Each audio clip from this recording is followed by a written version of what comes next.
Mister رحمت صاحب السلام علیکم، کیسے ہیں بھائی؟ سلام علی محمد وعلی آل محمد و اصحاب محمد و ازواج محمد صلی اللہ علیہ وسلم۔ اللہم صلی علی محمد وعلی محمد۔ ہاں جی بھائی، کیا مکر لے کے آئے آج پھر؟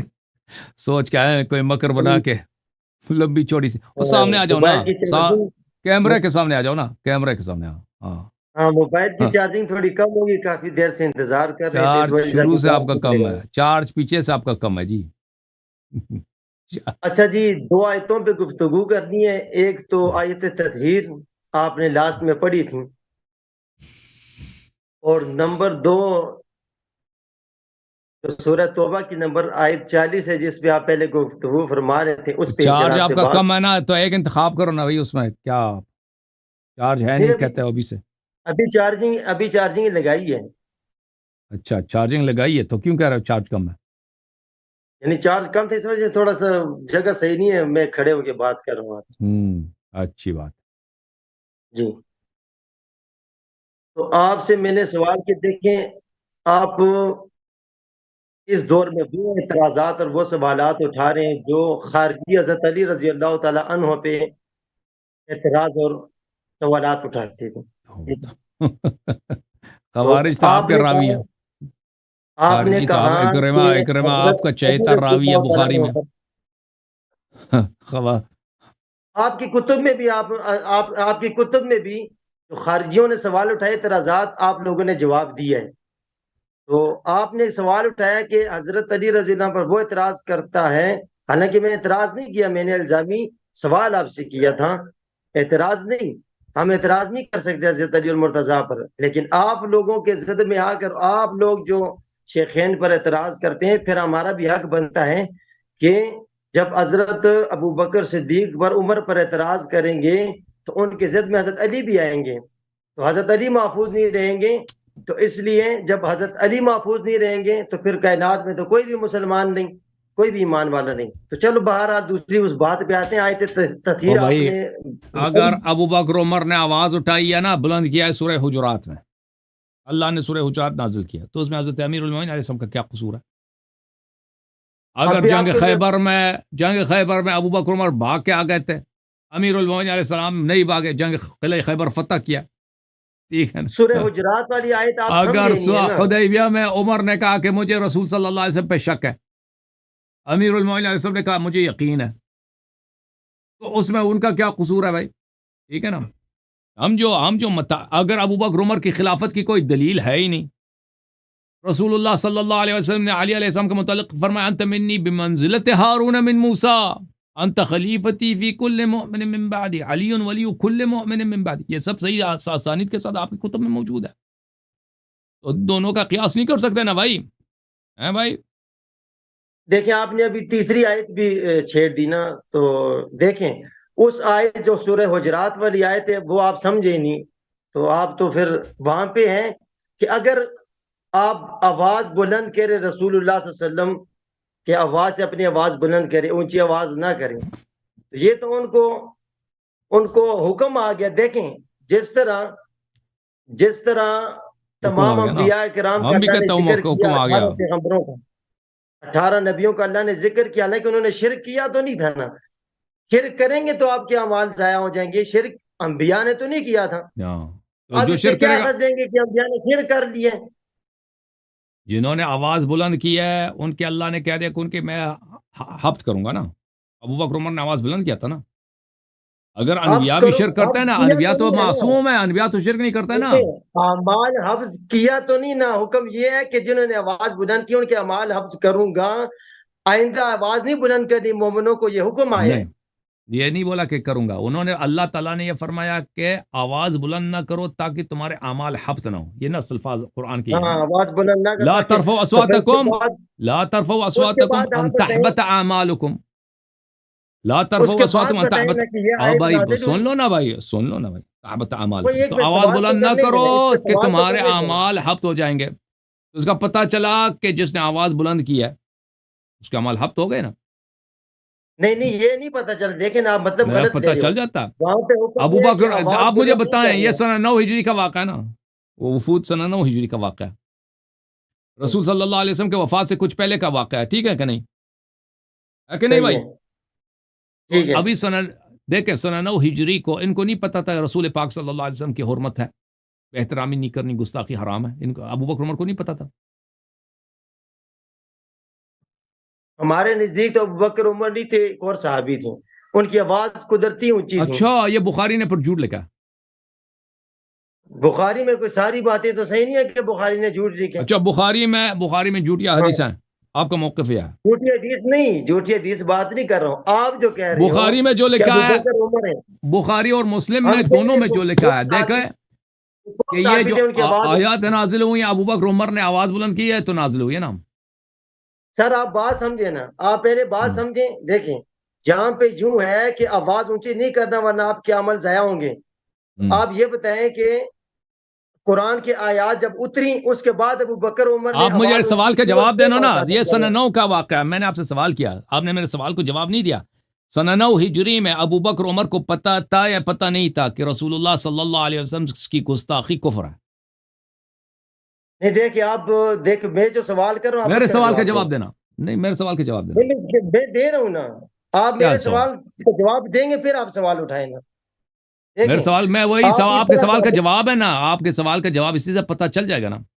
اگر آپ کو کہتا ہے قرآن نہیں پتا نازل تھا، ہونے کے بعد، ابھی دیکھو قرآن نازل، بنگال میں جو مسلمان رہتا ہے نا، اردو بھی نہیں آتی ان کو، عربی پڑھنا بھی نہیں آتا، کیونکہ ان کی جو رسم الخط ہے مختلف ہے. ان کا ہندوستانی جیسا رسم الخط ہے، ٹھیک ہے نا.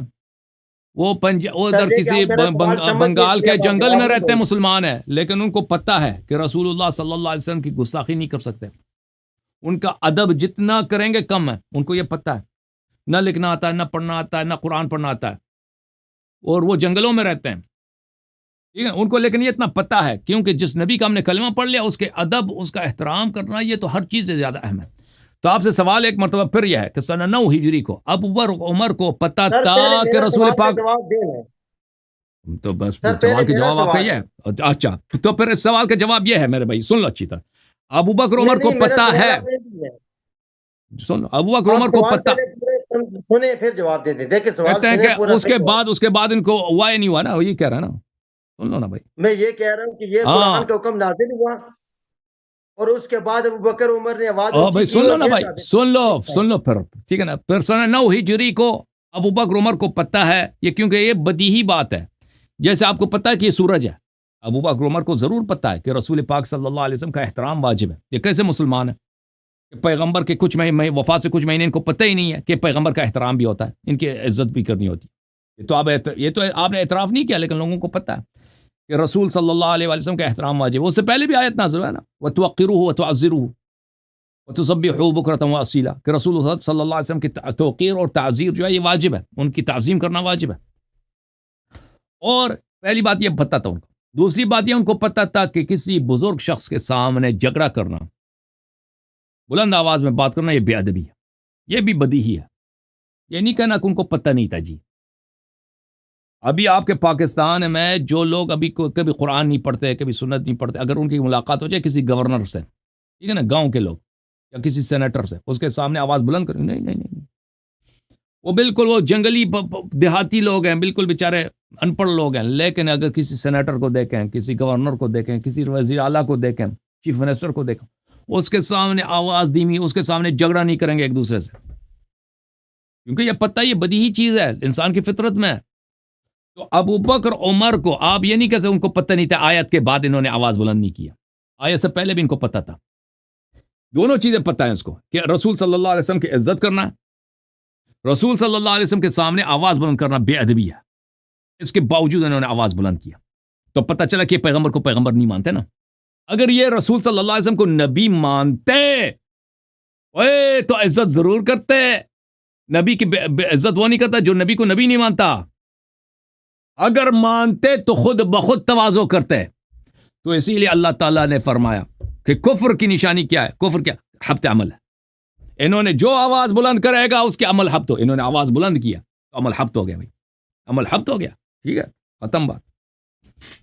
یعنی اللہ کے آیت اترنے سے پہلے ان کو پتہ تھا کہ تو یہ جو ہے نا تعبدی اپنے حکم نہیں ہے آواز نا، بلند یہ کرتے ہیں. تعبدی تو حکم نہیں نازل ہے. ہی نہیں ابھی تک. یہ اس طرح تعبدی حکم نہیں ہے کہ تم زکوٰۃ دے دو، کسی کو پتہ ہی نہیں زکوٰۃ کیا چیز ہے. اسلام سے پہلے کسی کو پتہ تھا زکوٰۃ کیا چیز ہے؟ کسی کو پتہ ہی نہیں ہے. اسلام سے پہلے پتہ ہے کہ نماز ہر رکوع میں ہر رکعت میں 2 سجدے ہوتے ہیں، کسی کو پتہ ہی نہیں ہے. نبی صلی اللہ علیہ وسلم نماز سکھائیں گے تو لوگ نماز پڑھیں گے نا، یہ تو پتہ ہی نہیں ہے لوگوں کو. نبی صلی اللہ علیہ وسلم وضو سکھائیں گے تو لوگوں کو پتہ ہوگا نا کہ وضو کرنی ہے. یہ چیزیں تو لوگوں کو پتہ نہیں، لیکن بعض چیزیں پتہ ہیں. نبی صلی اللہ علیہ وسلم کی عزت کرنی ہے، بے عزتی ان کا نہیں، جائز نہیں، یہ سب لوگوں کو پتہ ہے. بنگال کے جنگل میں جو لوگ قرآن نہیں پڑھتے نا، حدیث نہیں پڑھتے، ان کو پتہ، سن لو ان کو پتہ ہے. پھر یہ بھی پتہ ہے کہ کسی بزرگ کے سامنے آواز کرنا بے عزتی ہے، بے احترامی ہے، یہ بھی پتہ ہے. تو یہ جہل کا آپ عذر نہیں لا سکتے یہاں پر. ٹھیک ہے. جو 18 پیغمبر کا تذکرہ اللہ نے کیا، تو کیا نبیوں کو پتہ تھا کہ یہ شرک ہے، ہم شرک کریں گے تو اعمال ہمارے حبط ہو جائیں گے؟ قرآن کی آیت سے پہلے، حکم سے پہلے نبیوں کو پتہ تھا. بالکل پتہ ہے. نبی صلی اللہ علیہ وسلم کبھی کافر ہوتا ہی نہیں ہے. اس طرح نہیں ہے کہ اللہ تعالیٰ نے کسی نبی کو، بھائی اللہ تعالیٰ ایسے لوگوں کو نبی نہیں بناتا جن کو توحید کا پتہ ہی نہیں ہے نا. کافر کو اللہ نے پکڑ لیا، اس کو توحید کا پتہ ہی نہیں ہے کہ بھائی یہ شرک جو گناہ ہے، اللہ نے اس کو نبی بنا دیا. اب اس کو سکھانا پڑتا ہے. پہلے نبی بناؤ پھر اس کو توحید سکھا دو کہ بھائی اللہ ایک ہے. یہ تو تمہارے میں ہے نا پٹھان صاحب. قرآن کہہ رہے ہیں نا کہ اگر آپ بھی شرک کریں، قرآن تو یہ کہہ رہا ہے نا، لئن اشرکت لیحبطن عملک، اگر شرک کرو گے تو تمہارا عمل حبط ہو جائے گا. تو اگر نبی صلی اللہ علیہ وسلم نبی صلی اللہ علیہ وسلم کبھی مشرک بنتے تو ان کا عمل حبط ہو جاتا، لیکن کبھی انہوں نے شرک نہیں کیا. ابو بکر عمر کے متعلق فرمایا آواز بلند کرو گے تو تمہارے عمل حبط ہو جائیں گے. تو اس نے آواز بلند کیا نا، تبھی حبط ہو گیا. وَأَنْتُمْ لَا تَعْلَمُونَ، کیا فرمایا؟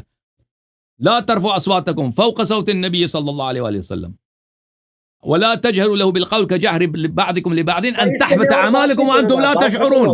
قرآن نے خود کہہ دیا، تمہارا جواب دے دیا. پہلی بات یہ کہ ان کو پتہ تھا کہ یہ حرام ہے. چپ، اس پہ اور بات نہیں کری، بات ختم ہو گئی ہے. اگلی آیت پہ بات، اس پہ بات نہیں کرنی. ایک منٹ. جب قرآن نے کہہ دیا تم کو پتہ بھی نہ ہونا کہ تمہارے اعمال حبط ہو جائیں گے آواز بلند کرنے سے، تو اس کا کوئی فرق نہیں پڑتا. ہم پتہ ہے یا نہیں اعمال حبط ہو جائیں گے، ختم بات. جب قرآن نے کہہ دیا سر جی اس پہ بات اور کرنی نہیں ہے، اس پہ اور بات نہیں کرنی مزید. کیوں میں نے کہہ دی بھائی، آپ میں نے نہیں کہا. ٹھیک ہے بھائی، بات والی آپ نے اعمال حبط ہو گئے بھائی. قرآن نے کہہ دیا بھائی، قرآن نے کہہ دیا جو آواز بلند کرے گا نبی صلی اللہ علیہ وسلم کے بارگاہ میں، اس کے اعمال حبط ہو جائیں گے. ان کے اپنی کتاب میں موجود ہے. یہ کہتا ہے کبھی کہتا ہے بخاری کو ہم نہیں مانتے، کبھی کہتا ہے بخاری کو، پھر کہتا ہے مانتا ہوں، لیکن بعد میں انہوں نے آواز بلند نہیں کیا. بھائی صاحب بخاری میں لکھا ہے کہ ان دونوں سسروں نے نبی صلی اللہ علیہ وسلم کے بارگاہ میں بے احترامی کی، آواز بلند کیا.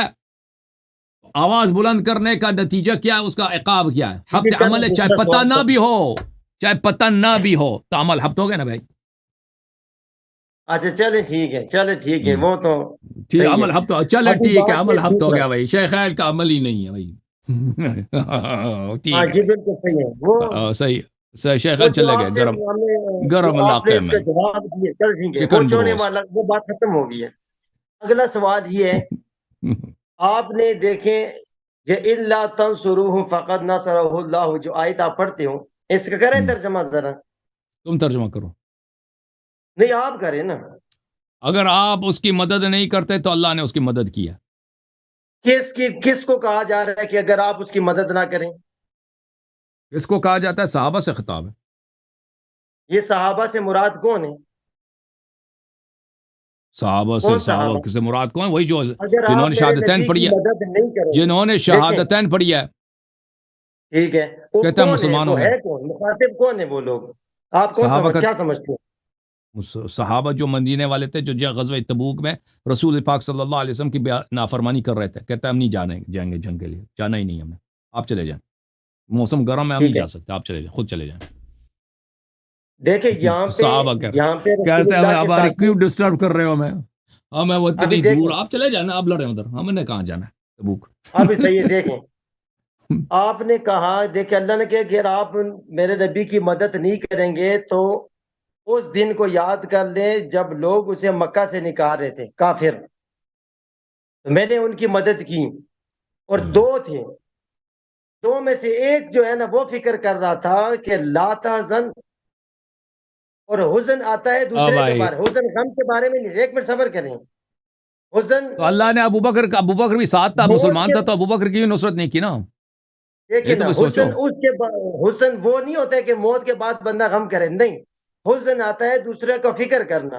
تو ابو بکر کو رسول اللہ کی فکر تھی، ساتھ جو ساتھی تھا اس کو فکر رسول اللہ کی تھا. بات سمجھے، اس کی مثال دیتا ہوں آپ کو، آپ مثال سمجھے. ابھی حضرت موسیٰ علیہ السلام کا واقعہ قرآن میں موجود ہے. جب دریا کے کنارے پہنچے، اس کے ساتھی کہنے لگے کہ ہم پھنس گئے، آج ہماری خیر نہیں. ان کو اپنی فکر پڑی، موسیٰ علیہ السلام کی نہیں. اب دیکھیں، سوال میرے یہ ہے کہ موسیٰ علیہ السلام کے جو ساتھی تھے وہ منافق تھے، مومن تھے یا کافر تھے؟ ان کے ساتھ مدد آئی اور فکر ان کو اپنی پڑی، موسیٰ علیہ السلام کی نہیں. اور یہاں پہ جو ساتھی ہے ابو بکر صدیق کے، آپ خود مانتے ہیں کہ وہ ساتھی ہیں. تو یہاں پہ آیا جی کہ آیت تو پڑھو نا، موسیٰ علیہ السلام والی آیت پڑھو نا. اور ان اللہ معنا. اب یہاں پہ دیکھیں، یہاں پہ آتا ہے جی موسیٰ علیہ السلام کو اور ان کے ساتھی کو دریا نے راستہ دیا، 12 راستے دیے، ٹھیک ہے. یہاں پہ رسول اللہ صلی اللہ علیہ وسلم کی اللہ نے مدد آپ فرمائی. بالکل کنفیوز ہو، آپ کنفیوز ہو، اس کا کس سے کیا تعلق ہے؟ کنفیوز نہیں، بات پوری سمجھیں، کنفیوز نہیں، آپ کو مثال سے سمجھا رہا ہوں. جو موسیٰ علیہ السلام کے ساتھی تھے مومن تھے یا کافر تھے؟ یہ سوال کا جواب دیں مجھے. حضرت یوشع بن نون علیہ السلام تھے نا، مومن تھے نا، ان کے ساتھی تھے نا. بالکل ان کو اللہ نے دریا میں راستہ دے دیا ہے. اور اللہ رب العزت نے نہیں غار کے اندر ایک ساتھی ہے نا، ایک ساتھی ہے جو دریا کے کنارے گئے تھے حضرت خضر علیہ السلام سے ملنے، اس کی بات کر رہے ہیں؟ حضرت یوشع بن نون علیہ السلام کی بات کر رہے ہیں نہیں یا نہیں؟ فرعون کا ہاں وہ تو نہیں وہ تو بنی اسرائیل تھا نا، اس میں منافق اکثر منافق تھے وہ. اچھا، تو منافق سنیں، ابھی آپ نے کہا یعنی موسیٰ علیہ السلام کے جو ساتھی تھے منافق تھے. اکثریت منافقین کی تھے. چلو جی، یہ نئی بات آ گئی ہے، چلو نئی زبردست ہو بات آ گئی. گئی. سب جو ہے نا، سب نے بچڑے کی عبادت کیا. کون سی آیت میں جو منافق ہیں وہ آیت پڑھے ذرا، کس آیت میں؟ جب انہوں نے بچڑے کی عبادت کی یا وہ منافق نہیں تھے؟ نہیں، جو موسیٰ علیہ السلام کے ساتھ تھے وہ ان کی ذکر کرے نا. وہی وہ کون، کس نے بچڑے کی عبادت کی؟ عجیب جاہل آدمی ہے. داڑھی کس لیے رکھی تو نے؟ موسیٰ کے صحابہ ہی نے بچڑے کی عبادت کی ہے. سامری موسیٰ علیہ السلام کے صحابہ تھا. وہ پہلے لشکر بعد میں تھا. کس کا لشکر؟ موسیٰ علیہ السلام کے پاس کہاں لشکر تھا؟ وہ بنی اسرائیلی تھے جنہوں نے بچڑے کی عبادت کی ہے.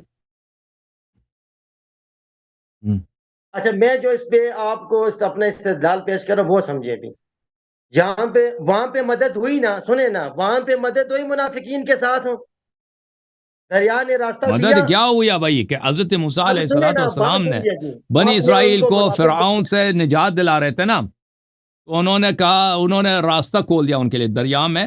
وہ بنی اسرائیل نے کہا کہ ہم ایک راستے میں نہیں جائیں، ہمارے 12 قبائل ہیں، ہم ایک دوسرے کے راستے میں نہیں جائیں گے. تو موسیٰ علیہ السلام نے ان کے لیے 12 راستے بنا دیے بحر میں، سمندر میں، تو اس سے نکل گئے.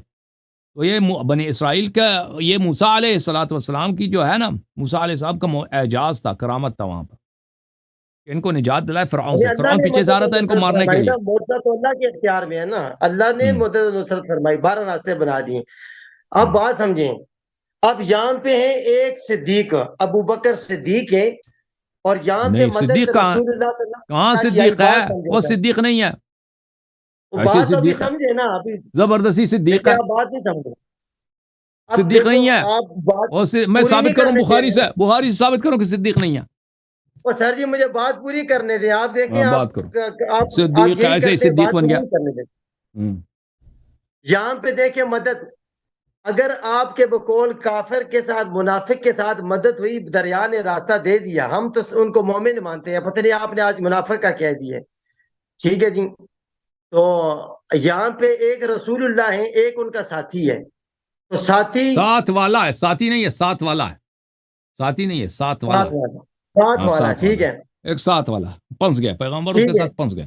جیسے موسیٰ علیہ السلام سامری کے ساتھ پھنس گئے تھے نا، اسی طرح پیغمبر بھی پھنس گئے تھے. ایک آدمی کے پیغمبر بھی پھنس گئے تھے، کاروبار کے لیے آیا تھا، اس نے اونٹ بھیجنے تھے، اس نے اونٹ. پیغمبر پھنس گئے تھے، اور ان کا غم ابو بکر صدیق کر رہے تھے کہ جو ہے نا لا تحزن ان اللہ معنا، میرے پیغمبر فرما رہے ہیں کہ آپ میرے بارے تو میں اس کا غم کیا نہ تعلق ہے کریں، موسیٰ اللہ علیہ کا السلام احسان سے؟ ہے۔ ہمیں سمجھ نہیں آئی موسیٰ علیہ السلام سے اس کا کیا تعلق ہے؟ اتنا تم موسیٰ نے علیہ ٹائم لے السلام لیا سے سر، کیا تعلق ہے نا کیا کہ تعلق ہے؟ موسیٰ علیہ السلام کے ساتھ دیکھیے، ابھی آپ یہ سمجھیں، آدمی جو ہے بالکل کنفیوز ہے. کنفیوز نہیں ہے تم موسیٰ علیہ السلام او کے بھائی ساتھ، تو تم آپ نے پہلے جا کے منافق کہہ پڑھو، دیا۔ تم ابھی تیری تعلیم کا وقت ہے، تو تو اپنے مومن کون مشائخ ہے کے سر؟ پاس جاؤ نا، مشائخ کے پیر دباؤ، ان سے درس لے لو، ٹھیک ہے نا، پھر ادھر آ جاؤ. آپ نے کہا ہے کہ موسیٰ علیہ السلام کے حواری منافق ہیں، تو پھر مومن اب کون ہے؟ ان کے اصحاب میں اکثریت منافق تھے. ماشاء اللہ۔ ہاں جی، تو آیت تو قرآن کی کوئی پڑھے نا کہ وہ منافق تھے، اکثر کوئی آیت پڑھیں بہت کہ زیادہ موسیٰ علیہ ہے السلام کے حواری منافق ہیں، کوئی آیت پڑھیں۔ منافق. پورے قرآن میں سورہ بقرہ میں جہاں بھی بنی اسرائیل کا ذکر ہے، اللہ تعالیٰ ان کی مذمت کا ذکر کر رہا ہے. کہ موسیٰ علیہ السلام کی کہانی میں جہاں بھی بنی اسرائیل کا ذکر ہے، وہاں پہ اکثریت کی مذمت کا ذکر ہے. اور سر مثلا جی آپ نے لفظ منافق کے استعمال کیا ہے نا، وہ ثابت کریں نا، جھوٹ کیوں بول رہے ہیں آپ؟ میں ابھی بتاتا ہوں. اور سر جی ایک بھی انہوں نے منافق کا لفظ بولا ہے، سر جی دیکھیں اب یہ بات کو ثابت کریں نا، آپ بڑی کتابیں اٹھاتے ہیں، میں ذرا بتاتا کتاب ہوں ابھی. اللہ اٹھائیں۔ مثلا سورہ بقرہ میں بہت زیادہ ہے. شخص کو قرآن کا پتہ ہی. تم نے کیا پڑھتے ہیں کیا ہو لڑکے رحمت اللہ، کیا پڑھتے ہو؟ سر جی وہاں کے اچھا منافق بھی ہو تو مدد آئی نا ان کے اوپر۔ اور بھائی پڑھتے کیا ہو؟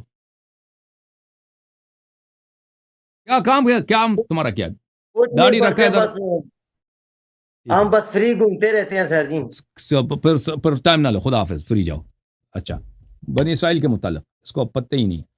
اعوذ باللہ من الشیطان الرجیم. دیکھیں اللہ تعالیٰ قرآن مجید میں بنی اسرائیل کے لیے کیا کیا فرماتا ہے. وَإِذْ قَالَ مُوسَىٰ لِقَوْمِهِ إِنَّ اللَّهَ يَأْمُرُكُمْ أَن تَذْبَحُوا بَقَرَةً. حضرت موسیٰ علیہ السلام نے اپنے قوم، اپنے اصحاب سے کہہ دیا اللہ کا حکم ہے کہ ایک گائے تم ذبح کرنا اللہ کے راستے میں. قالوا اتتخذنا ہزوا. اس نے پیغمبر سے کیا کہ تم ہماری مذاق اڑا رہے ہو؟ اس میں کون سی مذاق ہے بھائی؟ ایک نبی اللہ ہے، ایک رسول ہے اللہ کی، اس نے اتنے عظیم معجزات لے کے آئے، ٹھیک ہے نا. یہ راستے پہ چلتے تھے تو اللہ ان کے سر پہ سائل ڈالتا تھا، اسی بنی اسرائیل پر. ان پہ من و سلوا نازل ہوتا تھا، ان کے سمندر ان کے لیے ٹوٹ گیا راستے میں، فرعون غرق کر دیا اللہ تعالیٰ نے. تو موسیٰ علیہ السلام نے کہا کہ ایک بقرہ ایک گائے کی کیا حیثیت ہے بھائی؟ کہتا ہے تم ہماری مذاق اڑاتے ہو. یہ منافق ہے کہ نہیں ہے؟ موسیٰ کے قوم نے ان سے کیا کہا کہ تم آپ ہماری مذاق اڑا رہے ہیں. یہ خود در حقیقت موسیٰ علیہ السلام کی مذاق اڑا رہے تھے، تمسخر کر رہے تھے. یہ نفاق ہے کہ نہیں بھائی؟ قال اعوذ باللہ ان اکون من الجاہلین. موسیٰ علیہ السلام نے فرمایا کہ میں اللہ سے پناہ مانگتا ہوں کہ میں جاہل بنوں، میں مذاق اڑا دوں شریعت کا، دین کا. ایسے جھوٹ سے میں جھوٹ آ کے حکم دے دوں کہ اللہ کہہ رہا ہے کہ بقرہ ذبح کرو. اچھا، قالوا ادع لنا ربک یبین لنا ما ہی. پھر انہوں نے مذاق بڑھانا شروع کر دیا کہ کہہ دو کہ بقرہ کی شکل کیا ہے، گائے کا کیا شکل ہے، گائے کیسا ہے. بہرحال ٹھیک ہے نا. پھر فرمایا وَإِذْ قَتَلْتُمْ نَفْسًا فَادَّارَأْتُمْ فِيهَا وَاللَّهُ مُخْرِجٌ مَا كُنْتُمْ تَكْتُمُونَ فَقُلْنَا اضْرِبُوهُ بِبَعْضِهَا كَذَلِكَ يُحْيِي اللَّهُ الْمَوْتَىٰ وَيُرِيكُمْ آيَاتِهِ لَعَلَّكُمْ تَعْقِلُونَ. کسی شخص کا قتل ہوا تھا بنی اسرائیل میں، پتہ نہیں چل رہا تھا کہ قاتل کون ہے. تو فرمایا کہ گائے کا جو گوشت ہے اس سے ٹچ مس کرا دو، قربانی کا جو گوشت ہے یہ زندہ ہو جائے گا.